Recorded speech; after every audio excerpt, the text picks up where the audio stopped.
Pakistani gangster Shahzad भट्टीशी संपर्क, नगर, श्रीरामपूर, राहुरी, अहिल्यानगर जिल्ह्यात 10 ठिकाणी एटीएसचे छापे.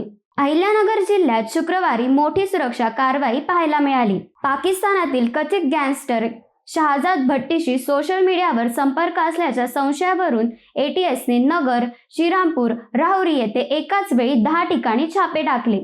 या कारवाईत काही तरुणांची चौकशी करण्यात आली असून त्यांचे मोबाईल, लॅपटॉप, इतर डिजिटल उपकरणे तपासासाठी जप्त करण्यात आली आहेत. तपास यंत्रणा सोशल मीडिया, चॅट, संपर्क, डिजिटल व्यवहार आणि ऑनलाईन हालचालींची पडताळणी करत आहेत.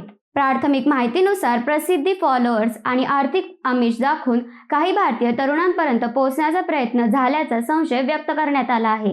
या प्रकरणाचा संबंध कथित डोगर गँगशी आहे का याची तपासणी सुरू आहे. मात्र तपास अद्याप सुरू असून कोणावरही दोष निश्चित झालेला नाही. डिजिटल पुराव्यांच्या फॉरेन्सिक विश्लेषण पूर्ण झाल्यानंतरच पुढील कायदेशीर कारवाईबाबत निर्णय घेतला जाणार आहे. अशा घटनांमुळे सोशल मीडियावर अनोळखी व्यक्तींशी संपर्क ठेवताना अधिक सतर्क राहणे किती महत्त्वाचे आहे हे पुन्हा अधोरेखित झाले आहे.